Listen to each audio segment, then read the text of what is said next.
Magandang umaga mga ka-livestock farming. My name is JC of Alpha Adventure at ang ikukwento ko ngayon sa inyo sa panibago nating episode ay tungkol sa caretaker sa aming farm or maging sa yung magiging future caretaker ninyo. Bakit? Tungkol ba saan ito? Regular kong nababasa sa mga comment sa mga video natin sa YouTube channel yung ganitong tanong. Sir, ano ba ang trabaho ng caretaker?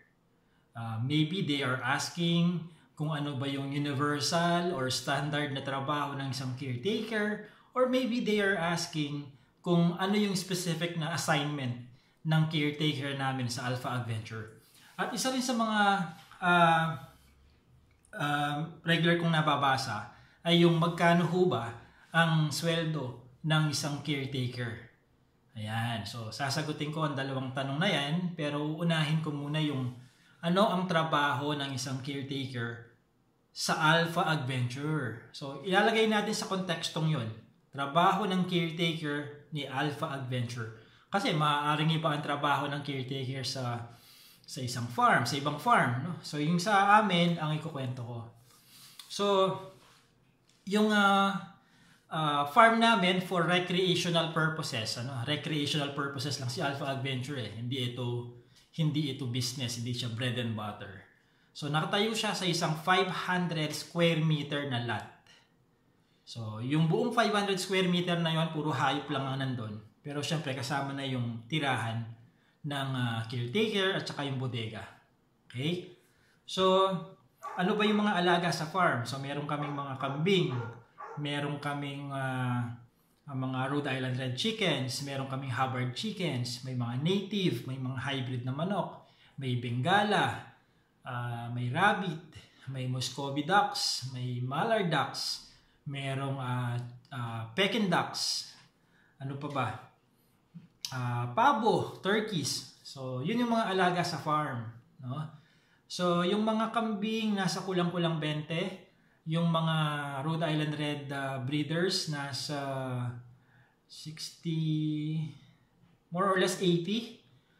Yung Hubbard chickens ganun din, no? More or less 80 heads. Yung mga turkeys sa ngayon nasa more or less 20 yung mga breeders. Rabbit more or less mga 10. Yung mga pinag-halo-halong Peking duck, Muscovy duck, Mallard duck, basta duck, isama na natin pati yung mga gansa, nasa 130 to 140 heads yon. So yun ang binabantayan ng caretaker. Isa lang ang caretaker namin sa farm. Ngayon, bago ako nag-hire ng caretaker, ginawa ko muna mag-isa lahat yon, lahat ng trabaho doon. Pagsusoga, pagbibigay ng pagkain sa mga lahat ng hayop doon, pagpapalit ng inumin, paglilinis, pag-iigib, pagbili ng feeds, etc. Lahat, kasi lahat ginagawa ko. Which is my normal or natural behavior in any venture, mapa-business man yan or hobby lang siya. For the first X number of months or years, I prefer, by choice ito, I prefer na ako muna yung ako muna yung mag-isang gagawa doon. Bakit? Gusto kong malaman yung bigat ng trabaho, gaan o bigat ng trabaho. Gusto kong madiskubre on my own paano ba yung mas efficient na execution, no? The most efficient way of executing the task. Gusto ko munang madiskubre yon. Tinatimeran ko pa nga minsan ang sarili ko, no? Kung kaya ko bang tapusin lahat ng ito in the next number of hours. Ano pa ba yung mga ginagawa ko, mga routine na pwede ko pang i-modify para mas maging mabilis, na hindi naman nasasacrifice yung quality ng trabaho ko. So ganun ang ginagawa ko, no? Bago ako nag-hire.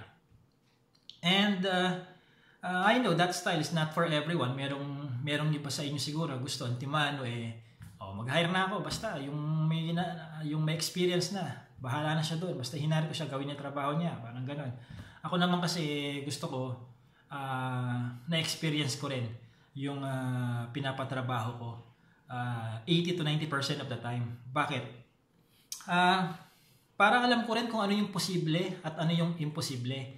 Para alam ko kung nagdadahi-dahilan na lang yung trabahador ko o hindi. Para alam ko kung pag sinabi niyang hindi pwede yan, boss.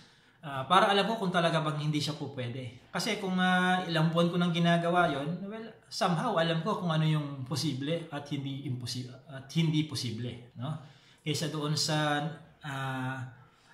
gullible or nauuto ka dahil wala kang karanasan sa trabahong yon, you'll just bank on trust dun sa tao na hopefully honest yung kanyang sinasabi o yung sinasuggest. Okay? So, it took me about more or less 6 months na ginagawa ko mag-isa yung mga trabahong yun. No? Bago ako nag-hire ng full-time na caretaker talaga. Ayan. Kasi pagka 6 months kong ginagawa, alam ko kung mabagal o mabilis yung trabahador. Alam ko kung may experience nga ba siya o wala. No? So, yun. Ang trabaho ng caretaker, ito na. Ang trabaho ng caretaker namin sa Alpha Adventure, una, ipapastol niya ang mga kambing kung hindi umuulan. Ipapastol niya sa pasture area, sa paligid, sa may damo. Okay? Tapos, kailangan dun sa area na medyo nakikita niya, no? Nababantayan niya. And then after ipastol yung mga kambing, ibabalik sa hapon, paiinumin doon sa area nila, doon sa goat house. Tapos i-make sure dapat niya na may sapat na inumin yung mga kambing doon, hindi naubusan, at dapat panay bago, malinis yung kanilang tubig inumin. At kung tag-ulan naman, make sure niya dapat na nagka-cut and carry siya ng mga forages and legumes. Kagaya ng Super Napier, Madre de Agua, Mulberry, Indigofera, Flemindia, Rensoni, yun, mga yan, no? Mga forages and legumes. Nagbebenta kami niyan ng mga fodder crops na yan, forages and legumes. Ilalagay ko yung link sa description, pwede kayong umorder sa amin. Okay? So, yun. No? For more details tungkol sa mga pagkakambingan, punta na lang kayo sa YouTube channel namin. May playlist doon. May ginawa, lahat ng video naka-playlist. Grupo-grupo yan. Kapag ang video ay tungkol sa kambing, ilalagay ko siya sa isang playlist na patungkol sa kambing lang. Pag tungkol sa Rhode Island Red, may playlist na para sa Rhode Island Red lang. Matuto na lang kayong mga likod doon sa YouTube channel. Okay? So, turuan na lang yung sarili nyo doon. So, nandiyan sa description yung Basta click nyo lang yung channel, punta kayo sa playlist. So, ngayon, maliban sa kambing, ang trabaho din niya ay yung sa mga Rhode Island Red. So, kailangan everyday nalilinisan yung waterer nila. Kailangan nabibigay yung tamang timbang ng pagkain nila ayon sa oras na ibinigay ko. So, may listahan dun sa farm. No? May binigay akong may listahan dun sa whiteboard doon. Naka-magnet yung papel. No, nilagay ko yung listahan na, ito, sa mga ganitong alaga, ito ang ipapakain mo sa ganitong oras, ganito kabigat, ganitong timbang, ito ang mga sangkap. Hindi po pwede yung kahit na anong makita mong patuka dyan, ibibigay mo na lang, kahit na pangbaka yan, ibibigay mo sa manok, hindi po pwede. Nakaspecify doon sa listahan ko yung, sa mga kambing, ganitong oras, ito ang klase ng ipapakain sa kanila. Sa hapon, ganitong oras, ito yung klase ng ipapakain at ganito ang timbang niyan. So, para walang kalituhan na mangyayari. Okay? May listahan yan. Para sa kambing, para sa manok, para sa mga pabo, para sa mga ducks, para sa mga rabbit, blah, blah, blah. Okay? So, ngayon, di oras, no? Hindi oras ang palakad sa Alpha Adventure kahit pa sabihin natin relatively small lang farm at for recreational purposes lang siya. We are a small farm but we are acting like a big farm already. Kasi doon din ang punta nito eh. For the first 2 to 3 years, recreational ang dating niya pero we're acting like big time farmers na. Gusto ko masanay ako, masanay yung mga taong binibigyan mo ng opportunity to work sa farm sa isang formal or business wise na galawan para kapag after 2 to 3 years na natapos na itong trial period na to, seryosohan na talaga, business mode na tayo, sanay na, batak na ako, batak na yung mga taong in-involve ko doon sa trial phase ng farming, livestock farming venture na to. Okay? Ngayon, ganun din, yung trabaho sa mga bibe, may mga naka-oras yan, sa ganitong oras, between 6 to 7 in the morning, bigyan mo ng 8 kilos na sapal ng niyog, haluan mo ng tinadtad na gulay at prutas, haluan ng molasses, ganito lang dapat kadami ang molasses, hindi po pwede yung trip-trip yung dami sa molasses. Nakasukat lahat yan, nakasukat ang dami ng feeds, nakasukat ang dami ng tubig, nakasukat ang dami ng molasses, nakasukat ang dami ng oriental herb nutrients na ihahalo sa kanilang inumin, nakalista kung tuwing kailan lang dapat ibigay yan, hindi po pwedeng kung kailan lang naisip, kailan sinipag, kailan napagtripan, hindi po pwede. Everything sa Alpha Ag Venture must be done according doon sa process na create ko. Okay? So, mga schedule, formula, etc. etc. Okay? So, ngayon, dyan umiikat ang trabaho ng caretaker namin doon sa listahan na binigay ko. And, ang ganito yan, huwag mong i-expect na como binigyan mo ng listahan. Como binigyan mo ng listahan na ganyan, hindi ibig sabihin na he or she will follow that already to the T. No? Mag-follow through ka. Halimbawa, binigyan ko ng listahan ngayon ng caretaker. Kuya, ito ang susundin natin ngayon, effective ngayon o effective bukas, ito ang masusunod. Kinabukasan, either tatawag ako or mag-on the spot visitation ako dun sa farm. Tatanungin ko yung caretaker, Kuya, ano yung ibinigay mo sa mga Hubbard chickens natin? At anong oras mo sila pinakain ngayon? Yung mga tanong talaga to make sure kung sinunod ba yung binigay kong listahan. Kung nilagay ko sa listahan, 6 to 7 in the morning ang pagpapakain, tapos sinagot niya, alas 9, boss. May mali na doon.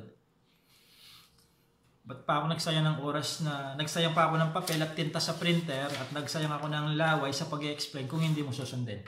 So, kailangan may follow through. No? To make sure na sinusunod ng caretaker yon. And by following through, you're sending the message na itong boss na to, hindi siya yung magogoyo mo. Hindi siya yung makukuha mo lang sa boss, sinunod ko. Amen. Amen. Amen. Amen. Hindi siya yung boss na tipong pag narinig ka niyang tumango, tama na sa kanya yon. Na pag sinabi mong oo talaga. Hindi. Kasi sa akin, pag sinabi mong oo, hahalukain ko pa yan. To make sure kung umo-oo ka lang ba para lang matapos ka agad ang usapan natin. No? Talagang I'm going to dig further just to ensure na sinusunod mo yung pinapagawa ko. Pag sinabi niya, boss, binigyan ko between 6 to 7 in the morning. Ano kuya, anong pinakain mo sa kanya? Binigyan ko ng sapal. Sapal ng niyog, binigyan ko ng tinadtad na gulay, gaya ng sabi niyo doon sa listahan ninyo. And hinaluan ko ng D3 na darak. Pag sinabi niya yon, tapos alam ko may nakalimutan siya, molasses. Tatanungin ko nun, how about yung kuya, yung molasses, nakalimutan mo yatang haluan. Pag sinabi niya, boss, hinilagyan ko rin, nakalimutan ko lang bagitin. Hindi natatapos doon ang usapan. Tatanungin ko ngayon, gaano karami kuya ang binigay mong molasses? Yan, para malaman talaga natin. Okay? Kung nasusunod. Very strict kasi ako when it comes to compliance. No? Kasi, yung formulation ko ng mga ganitong processes, ng mga pinapakain, mga formulang ganyan, pinaglalaanan ko ng oras. And time is money. At kung yung time na money na in-spend ko sa paggawa nung itinuro ko at doon sa oras na inilaan ko sa pagtuturo sa iyo ay hindi mo sinunod, ibig sabihin nun, nasayang yung panahon ko na pera na rin at sinayang mo na rin yon kung hindi mo sinunod. So, kailangan sundin mo yun. Okay? So, yun. So, yun ang trabaho ng caretaker. No? Tagapalit ng making sure na kumakain sa tamang oras at nakakain yung dapat nilang kainin. at nalilinisan ng kanilang mga waterer. Nag-on the spot ako dyan, tinitinan ko yung mga waterers kasi alam ko bilang kalahating taon ko, inaaraw-araw yun, twice a day pa. Ako mismo nagbabrush, nagsasabon, nandun sa puso, bobomba doon. Alam ko yung itsura ng waterer na in-scotch brighten lang pero hindi brinash yung gilid-gilid. Alam ko yung itsura nun. Hindi mo ako mabobola dyan. At alam ko ang amoy ng isang waterer na brinash ng walang sabon versus yung brinash na may sabon. Alam ko yan. No? Alam ko rin yung mga palangganita na in-scratch brighten lang na hindi gumamit ng sabon. O kaya yung mga sinabon, in-scratch brighten, brinash pero hindi dinisinfect ng Clorox. Alam ko yan. Alam ko itsura at amoy ng mga yan. Pati yung texture. No? Ganyanin ko lang ang daliri ko dun sa mga alam ko na yon. So, yun. Basically, dun umiikot ang trabaho ng isang caretaker, no? Dun in making sure na yung listahan na binibigay ko sa kanilang feed management nasusunod. At pagdating naman sa vaccination, tumutulong din yan. So, tinuturuan ko rin na kapag ganitong mga edad ng mga alagang ito, binavaccinate sila at ito yung mga ibinavaccine sa kanila. So, I teach by demonstrating how it's being done muna and why. Bakit? Hindi ko style yung tuturuan ko lang yung caretaker na kuya, sa ganitong petsa, ito ang ibigay mo, ito yung iturok mo sa kanya. I-explain ko muna kung bakit.